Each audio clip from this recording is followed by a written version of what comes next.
네, 보실 하나님 말씀은 창세기 15장이 됩니다. 창세기 15장을 여시고 여러분들 이렇게 일하시다가 뭐 크고 작은 일들이 있는데 큰 일을 아주 성공적으로 마친 다음에는 보통 어떤 일이 벌어집니까? 자신만만해 가지고 그 이후에 길은 형통대로의 길로 달립니까? 그러게 되면 참 정상적이고 좋은 것 같은데 때때로 종종 큰 일을 성공적으로 마치고 난 다음에는 허탈감이 좀 오죠. After big success, then letdown comes in, right? 그렇게 될 때가 종종 많이 있습니다. 아브라함이 가만히 보니까 엄청난 일을 했더라고요. 그때는 했는데 뭐 하나님의 도우심으로 등등 했는데 막상 일을 끝내고 나니까 이게 작은 일이 아니었습니다. 그돌라오멜의 연합대군을 완벽하게 격파한 다음에 롯을 포함해서 모든 빼앗긴 것들을 다 가지고 돌아오는, 편히 말해서 수백 마일을 한 바퀴 돌고 돌아오는 그러한 일들은 아브라함으로서는 생각하기 힘든, 내 힘으로는 못했다 하는, 그러면서 그 즐거움과 또 멜기세덱의 축복을 받고 또 소돔왕과의 대접, 이 대면 속에서 당당하게 외치고 하는 것들이 이제는 두려움으로 엄습하기 시작합니다. 물론 하나님의 도우심을 인정하지 않는 게 아니에요. 확실히 깨닫고 있습니다. 내가 하나님께 얼마나 소중하고 그리고 사랑받는 존재임을 깨닫습니다.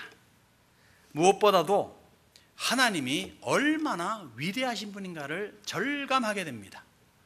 그 당시만 하더라도 신들은 지역 신들이었어요. 가나안의 신, 뭐 베델의 신. 그런데 우리 여호와 하나님은 지역을 떠난, 내가 지금 180마일을 올라가 120마일을 올라가서 싸우고 80마일을 달려가 가지고 빼앗고 하는 그런 기가 막힌 먼 거리를 여러 날을 동안 했는데 가는 곳마다 여호와 하나님께서 거기에도 계셨다 하면서 오는 그 위대함을 인정하지 않는 것이 아닙니다. 그런데도 불구하고 다 끝나고 이제 집에 돌아가 가지고 가만히 있으니까 두려움이 엄습한다. 어떻게 보면 인지상정이라 볼 수 있겠죠. 그럴 때 주님께서 환상 중에 나타나십니다. 그리고 아브라함을 안심시키시면서 언약을 또 확인시키세요. 네 번째 확인입니다. 사실 이제껏 앞으로 한두 번 더 나옵니다마는 네 번째 다시 확인시켜주죠. 그래서 오늘 본문을 통해 가지고 언약과 믿음이라 라고 하는 이런 제목으로 한번 은혜를 나누기를 원합니다. 하나님께서는 먼저 아브라함과 언약을 맺는 이야기를 또 반복해 주십니다. 1절과 5절, 18절과 21절,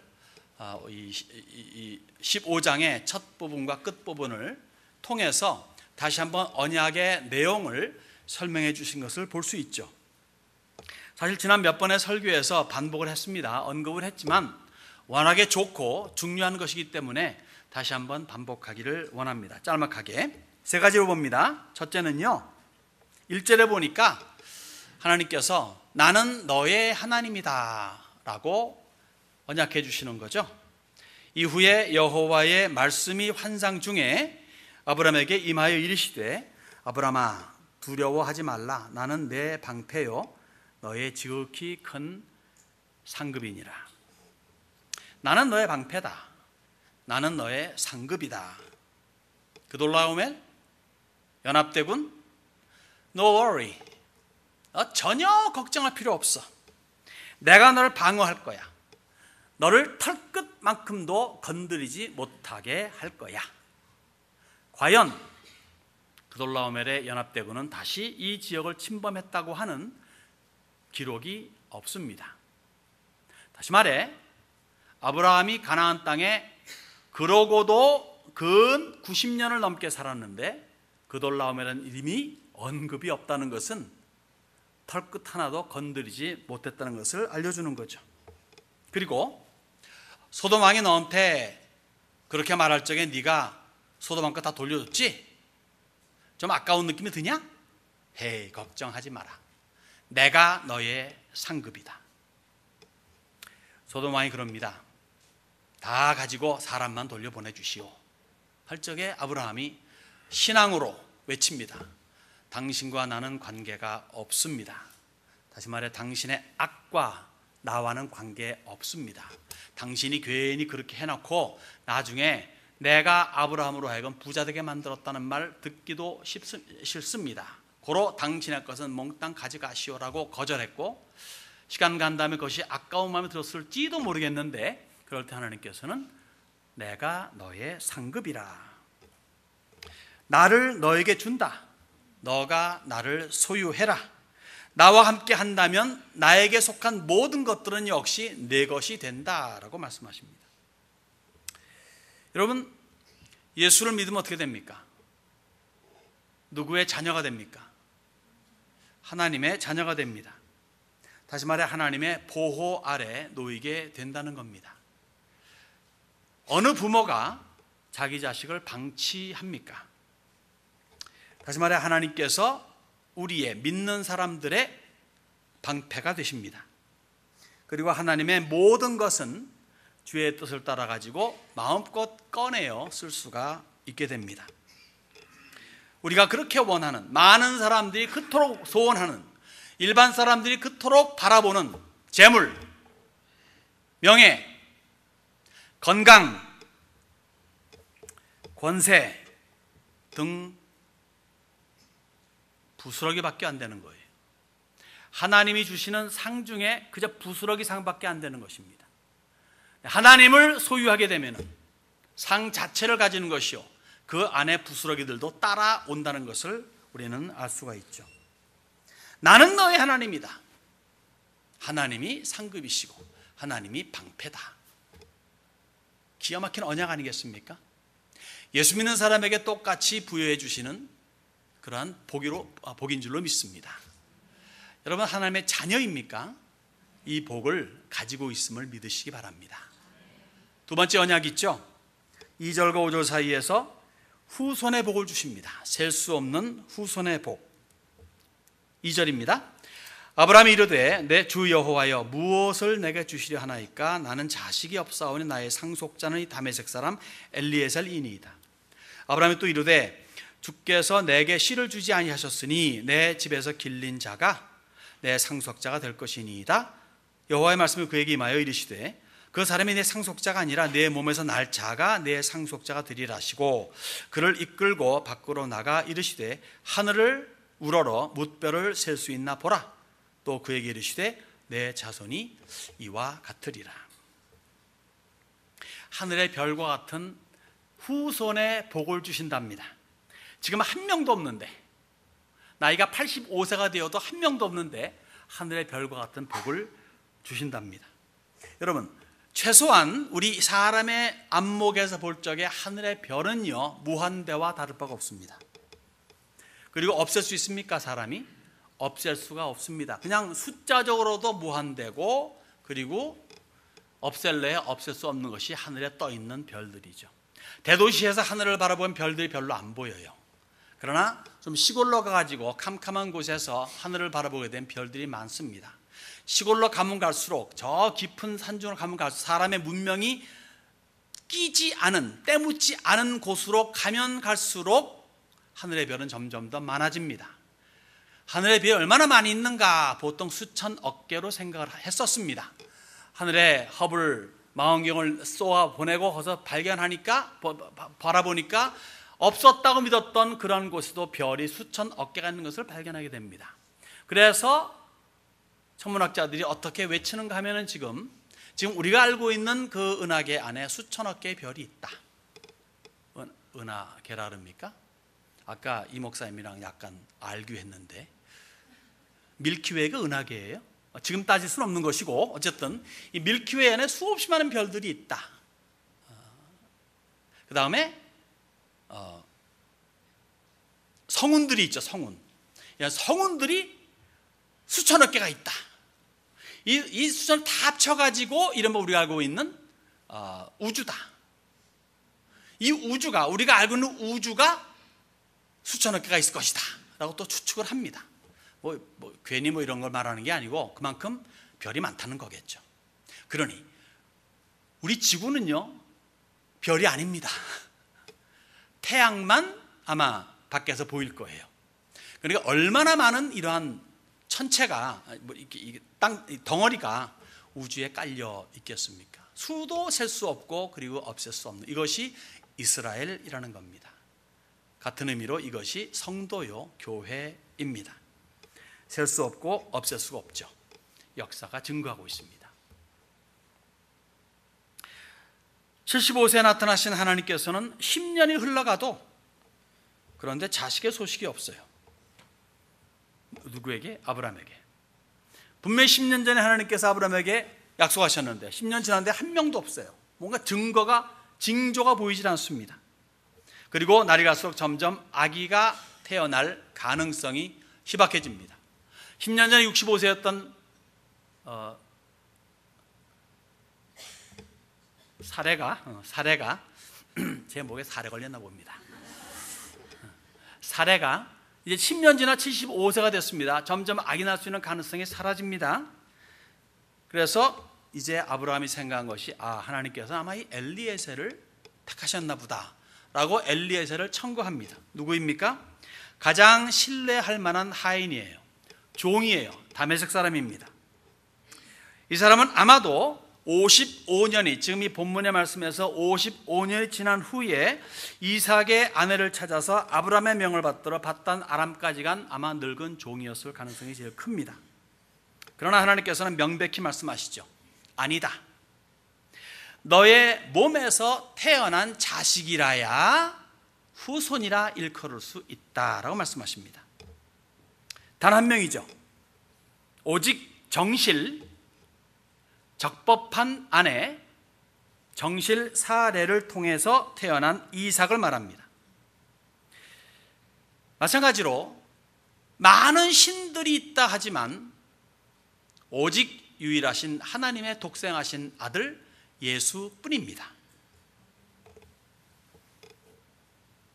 아브라함에게는 많은 후손이 있었으나 이삭 하나였고, 이삭에게도 두 아들이 있었으나 야곱 하나였고, 야곱에게도 여러 아들이 있었으나 유다였고, 유다에게도 쭉쭉 내려가서 결국은 그리스도 예수에게로 귀결되는 모습은 많은 신들이 있다 하고, 많은 자녀들이 있다 하고, 많은 후손들이 있다고 하지만 오직 한 라인을 설정해 주시고 결국 그리스도 예수에게로 귀결시키는 것을 우리는 살펴볼 수가 있어야 됩니다.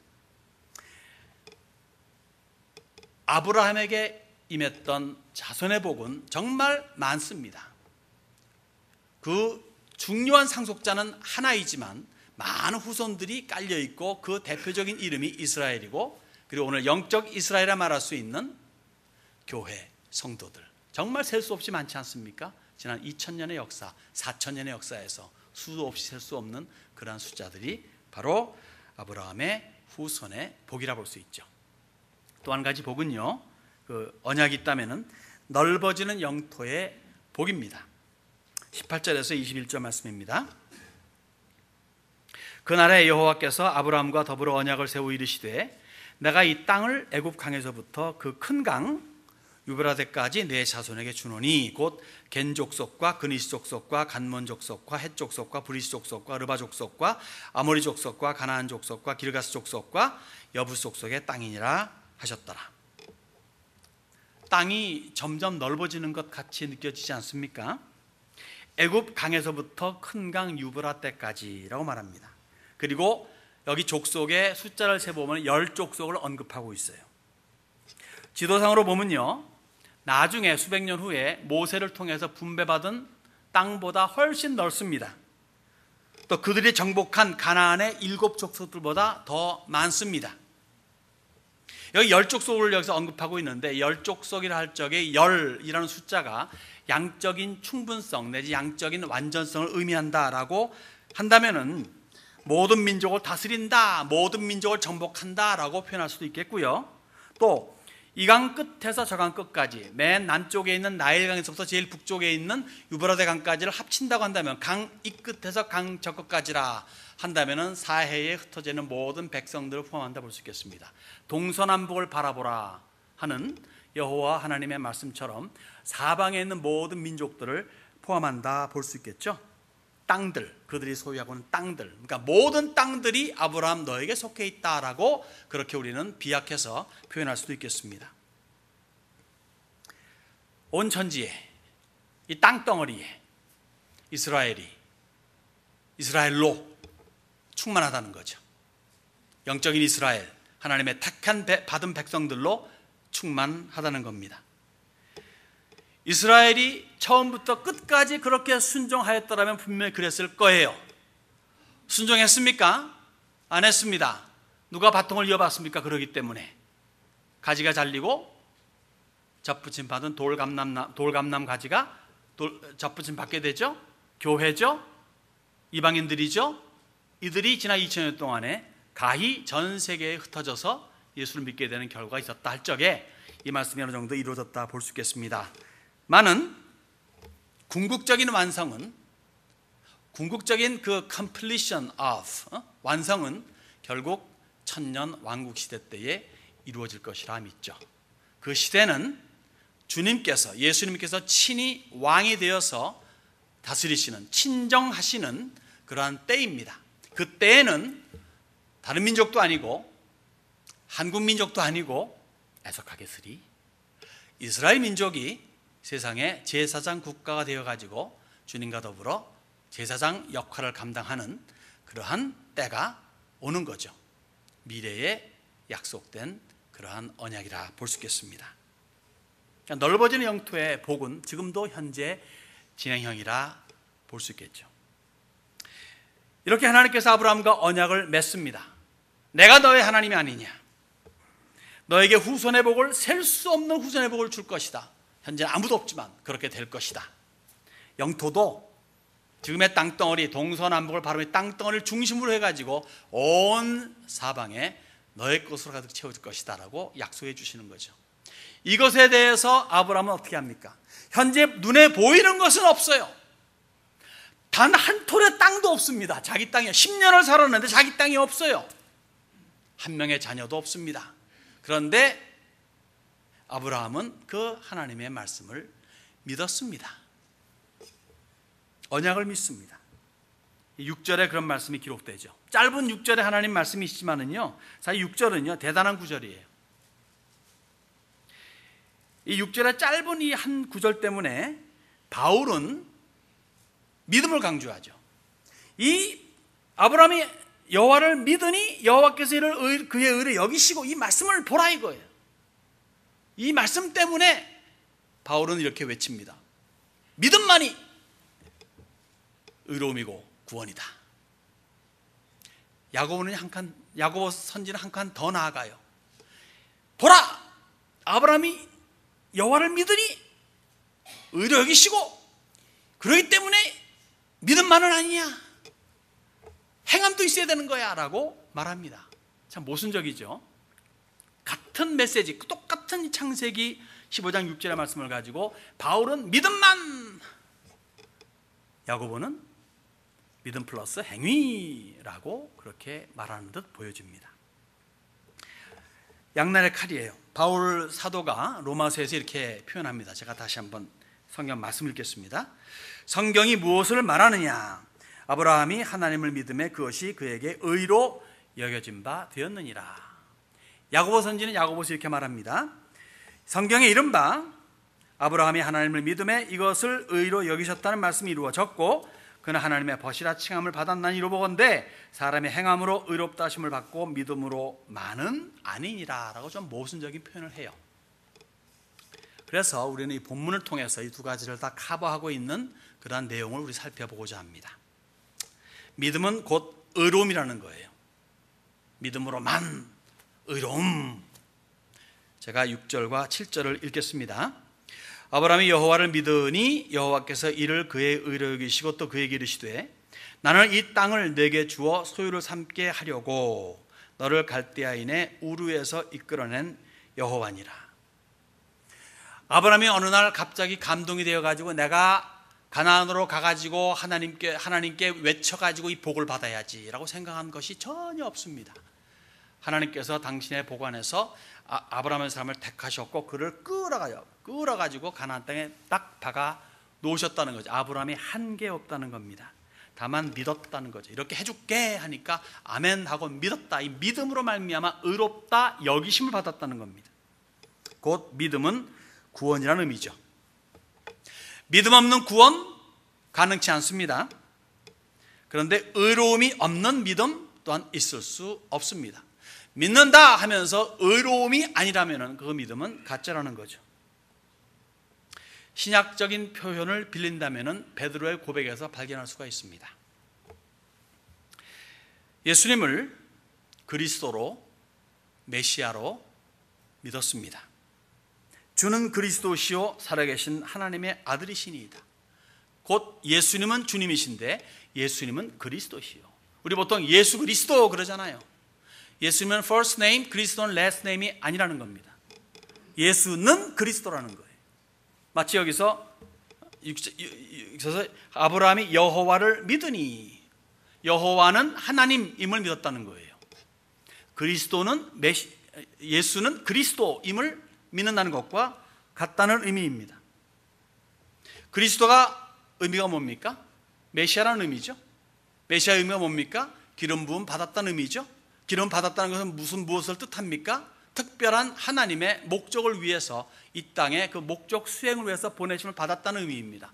하늘의 특별 사신이라는 거죠. 하나님의 뜻을 이 땅에 펼치기 위해서, 완성시키기 위해서 오신 분이라는 겁니다. 다시 말해 하나님의 뜻, 이 세상의 사람들을 구원하기 위해서 구원자로서 이 땅에 오신 분이라는 겁니다. 그 의미를 100% 이해하고 100% 이행했기 때문에 그를 통해서 구원이 가능하게 되었다는 거죠.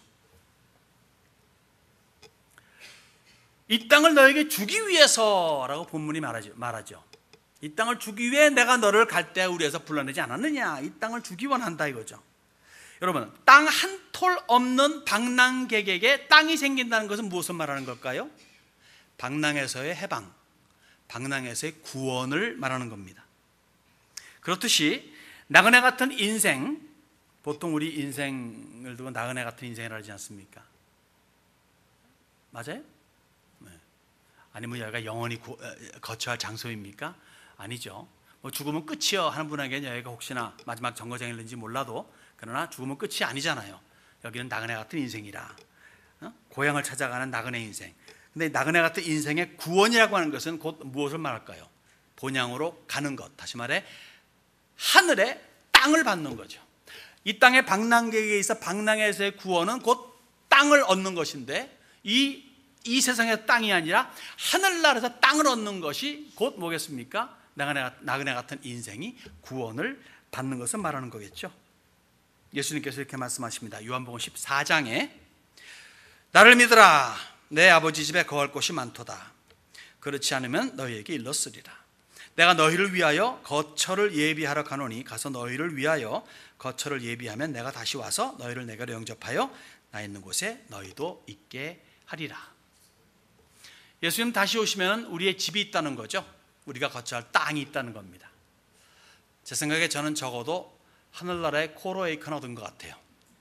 이 땅에서도 코로에이크 집에 사니까 최소한 그 정도 이상은 주지 않겠습니까? 여러분도 어떻습니까? 하늘나라의 땅이 확실히 약속되어 있습니까? 크던 작던 상관이 없이 믿을 때 의롭다, 그리고 구원과 직결되는 거죠. 그런데 또한 믿는 것은 행위가 따라야 된다는 거예요. 믿음은 곧 행위라는 거죠. 8절 보겠습니다. 그가 이르되 주 여호와여, 내가 이 땅을 소유로 받을 것을 무엇으로 알리이까? 여호와께서 그에게 이르시되 나를 위하여 3년 된 암소와 3년 된 암염소와 3년 된 숫양과 산비둘기와 집비둘기 새끼를 가져올지니라. 아브라함이 그 모든 것을 가져다가 그 중간을 쪼개고 그 쪼갠 것을 마주 대하여 놓고 그 새는 쪼개지 아니하였으며 솔개가 그 사체 위에 내릴 때에는 아브라함이 쫓았더라. 17절입니다. 해가 져서 어두울 때 연기 나는 화로가 보이며 타는 횃불이 쪼갠 고기 사이로 지나더라. 아브라함이 대뜸 물어봅니다. 내가 이 땅을 소유로 받을 것을 어떻게 무엇으로 알겠습니까? 물어보는 건 당연한 질문이죠. 같은 차원에서 물어봅니다. 내가 천국 땅을 소유로 받을 것을 어떻게 압니까? 내가 천국에 갈 수 있다고 하는 것을 어떻게 확신할 수 있겠습니까? 이 질문입니다. 그때 하나님께서 명하시는 거예요. 거기에 대한 답이라보다는 약간 동문서답 같은 답을 주세요. 재물을 준비할지니라. 즉 언약의 조건으로서 예배의 행위를 요구하시는 거예요. 즉 믿음에는 행위가 뒤따른다 이거예요. 행위가 뒤따른다. 여러분 여기에서 지금 말하는 그 재물들이 있죠. 여기 소, 양, 염소, 비둘기가 언급됩니다.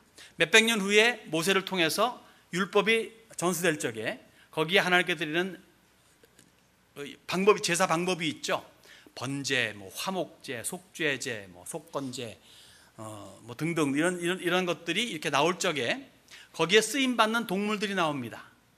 여러분과 제가 정말 좋아하는 돼지라든가 아니면 만민이 좋아하는 즐기는 닭이라 이런 건 하나도 언급이 안 돼요. 다만 소, 양, 염소, 비둘기 이 네 가지입니다. 이 네 가지 중에서 이제 이러한 이럴 때 이런 것으로 화제를 드리라 하면서 이렇게 말씀하시죠. 이 네 가지가 몽땅 당 총망라되어 가지고 지금 아브라함이 현재 시작으로 제사를 여호와께 드리는 겁니다. 그리고 동물을 쪼개어서 마주보게 하죠. 그 사이를 서로 걷는 것, 이 서로 걷는 것이 고대인들의 언약 체결의 방법이었습니다. 지금은 애들끼리 어떻게 합니까? 새끼손가락으로 탁 하기도 하고 옛날에. 그 다음에 어떤 세계에서는 이렇게 착 자른 다음에 그 피를 물에 딱 한 다음에 서로 마시면서 이제 언약 체결하기도 하고 말이죠. 등등 이런저런 방법들을 하는데 그 당시에는 뭡니까? 나름대로 어떤 제물 드릴 만한 그러한 이 동물들을 반으로 쪼개가지고 양쪽으로 딱 맞세운 다음에 거기서 사람이 서로 걸어가면서 우리 이렇게 언약을 약속합니다. 변치 않습니다. 그렇게 했었죠. 이것을 지금 하나님께서 요구하시는 거예요. 그런데 재밌는 게 뭐냐면요, 그 사이를 걷는 분은 원칙적으로는 아브라함과 여호와 하나님이 같이 걸어야 되는데 보니까 여호와 하나님만 걷고 있습니다. 타는 횃불이 쪼갠 고기 사이로 지나더라. 이것을 아브라함은 볼 뿐이라 이거예요. 같이 걷지를 못하고. 무슨 말입니까? 여러분 이 언약 체결이라고 하는 것은요 일방적이라는 거예요. 절대적이라는 겁니다. 여러분 구원과 영생은 일방적이고 절대적입니다. 사람이 개입되는 것이 아니라는 거예요. 하나님께서 뜻하시고 작정하시고 그리고 행하시는 겁니다. 사람이 할 일은 거기에 대한 반응이 있을 따름이에요. 구원과 영생에 나라는 사람이 거기에 개입될 수가 없는 것이고 구원과 영생이 주어졌을 때 거기에 따른 반응이 이른바 말하면 예배자로서의 삶으로 나타난다는 겁니다. 예배자의 삶은 어떤 삶이 되어야 마땅하겠습니까? 하나님의 뜻을 이루는 게 예배자의 삶 아니겠어요? 하나님의 뜻의 대표적인 표현이 데살로니가전서에 있죠. 우리 여러분과 제가 잘 아는 거, 항상 기뻐하고 쉬지 말고 기도하고 범사에 감사하고 너희를 향한 하나님의 뜻이니라. 가장 기본적인 이것을 행해 나가는 삶, 이것이 일반 삶에서의 예배자의 모습이라 볼 수 있겠죠. 밤낮 교회에 와가지고 주여 주 하는 것만 예배가 아니에요. 이것은 의식이고 예배의 의식이고 예배자의 삶은 여러분의 삶의 환경 속에서 항상 하나님을 높이는 삶, 영광을 돌리는 삶, 그 방편으로서는 기뻐하고 기도하고 즐거워하고 그리고 감사하는 삶이 되는 것이라 이겁니다. 그래서 믿음은 행위로 보여진다는 거죠. 믿음은 곧 의로움이고 의로움은 곧 구원인데 이것이 나타나는 현상은 행위로 보여진다. 행위로서 나타나지 않는 사람들은 과연 구원받았느냐 의심하십시오. 의심해야 그 사람에게 기회가 또 주어질 수가 있습니다. 교회 나오니까 믿는다고 하니까 지금 저 사람 삶은 좀 개차반이지만 믿는다고 하니까 천당 가겠지 하는 그런 추측이라면은, 혹 나중에 그렇지 않게 발견되면은 it is 1 second too late. 1초 늦었다고 하는 것은 영원한 늦음이 될 수 있는 겁니다. 오히려 의심하는 것이 더 좋아요. 그래야 어프로치가 가능하고, 그래야 구원에 대한 이야기를 할 수가 있는 것이지요. 자, 이렇게 되니까 이제 아브라함이 기분 좋겠죠? 그러면서 하나님께서는 아브라함에게 미래를 보여주십니다. 12절로 16절 제가 읽겠습니다. 해질 때에 아브라함에게 깊은 잠이 임하고 큰 흑암과 두려움이 그에게 임하였더니 여호와께서 아브라함에게 이르시되 너는 반드시 알라. 내 자손이 이방에서 객이 되어 그들을 섬기겠고 그들은 400년 동안 내 자손을 괴롭히리니 그들이 섬기는 나라를 내가 징벌할지며 그 후에 내 자손이 큰 재물을 이끌고 나오리라. 너는 장수하다가 평안히 조상에게로 돌아가 장사될 것이요 내 자손은 4대 만에 이 땅으로 돌아오리니 이는 아모리 족속의 죄악이 아직 가득 차지 아니함이니라 하시더니. 밝은 미래입니까? 좀 이상하지 않아요? 아브라함아, 내가 너의 하나님 아니냐? 내가 너를 완벽하게 내가 지켜줄게. 그리고 너 믿느냐? 으쌰. 그러면 내가 하면서 미래를 밝혀주는 거예요. 근데 미래가 좀 멋있어야 되잖아요. 너의 자손들은 무궁할 것이며, 분명히 많다 그랬으니까, 하늘의 별같이 많고 먼지같이 많다 그랬으니까 기가 막힌. 그런데 미래를 밝혀주는 너희의 그 아브라함의 후손들의 미래는 밝지가 않아요. 남의 나라 종된다는 게 별로 좋은 이야기입니까? 아니잖아요. 그런데 여기 본문에서는 기록이 없습니다. 그리고 구약 성경 전체 기록이 없어요. 단 한 군데에 아브라함에게는 미래에 대한, 이것뿐만이 아니라 그 이후의 미래에 대한 것마저도 보여주었다라고 우리는 믿을 수가 있습니다. 다시 말해 궁극적인 겁니다. 메시아의 탄생과 그의 죽음과 그의 부활과 그로 인해서 펼쳐지는 구원의 놀라운 역사, 이방인에게까지 연결된 그런 구원의 역사, 아마도 그 이후까지도 보여주었다 싶어요. 예수님이 불신하는 유대인들에게 이렇게 말씀하십니다. 너희 조상 아브라함은 나의 때 볼 것을 즐거워하다가 보고 기뻐하였느니라. 2000년 후에 태어나시는 예수님을 봤대요. 그리고 기뻐했대요. 그러니까 그 2000년 후에 태어나신 예수님의 한 일을 보았겠죠? 뭐 때문에 기뻐했을까요? 기뻐했대요. 아마 여기에는 예수님의 탄생과 등등만이 아니라 그 이후에 역사의 종말까지도 포함될 수 있겠습니다. 2000년 후에 벌어질 일, 즉 예수님의 탄생 등등을 보여주신 하나님이라면 4000년 후에 벌어질, 즉 오늘의 우리를 지나가지고 그 이후에 결국 역사의 종말까지도 보여주시면서 통치하시는 예수님, 왕국시대의 왕으로 통치하시며 영원한 나라 이끌 때까지를 통치하신 그 예수님까지 보여주지 않았겠습니까?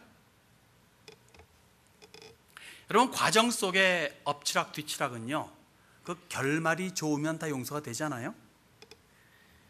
여러분들 드라마들 보시죠. 드라마에 얼마나 그 배배 꼬입니까? 보통 꼬지도 않아요. 많이 꼬더라고요. 그런데 아무리 우여곡절이 있다 하더라도 그 끝이 해피엔딩이면 다 용서가 되지 않아요? 우리의 미래는 어떻습니까? 우리의 궁극적인 미래 어떻습니까? 우리의 짤막한 미래가 좀 불확실하고 좀 불안하고 좀 두렵고 좀 힘들고 괴롭고 한 일이 있을 것 같은 손치다 할지라도 궁극적인 미래가 확실하면 어떻습니까? 궁극적인 맨 끝이 해피엔딩, 즉 천국이라고 하면 여러분 모든 것이 다 용서되지 않을까요? 과정 속에 있는 것들조차는. 좀 일찍 죽으면 어때요? 좀 아프면 어때요? 좀 없으면 어때요? 좀 외톨이면 어떻습니까? 업신 여김 좀 당하면 어때요? 손해보면 뭐가 좀 부러져요? 뭐 오해를 좀 빚으면 되죠. 뭐. 그 끝이 해피엔딩이면은 다 용서가 가능한 겁니다. 여러분, 해피엔딩이십니까? 그 과정에 있는 사건들은 용서가 가능하지 않겠습니까? 그래서 오른편 뺨을 맞으면 상대방의 오른편을 주먹으로 회치라 그러지 않고 왼편 뺨도 돌려대라 라고 말씀하시고, 속옷을 가지고자 하면은 상대방의 겉옷도 빼앗으라가 아니라 나의 겉옷도 주는 것을 아껴하지 말라라고 그렇게 산상수훈이 말씀하시는 겁니다. 이렇게 여유 있는 반응을 할 수가 있겠는가 이거예요.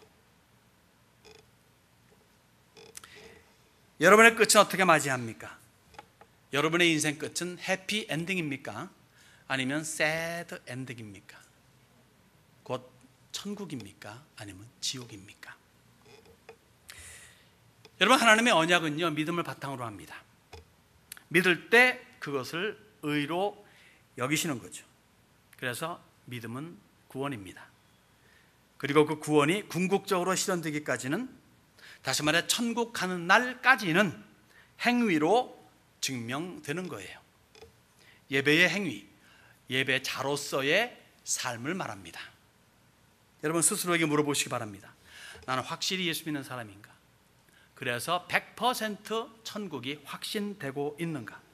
그래서 천국 종착역의 해피엔딩으로 도달할 수 있는가?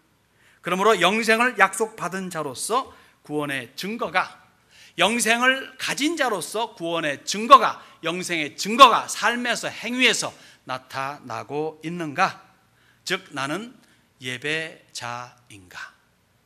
그러한 여러분들이 되시기를 주님의 이름으로 축원합니다.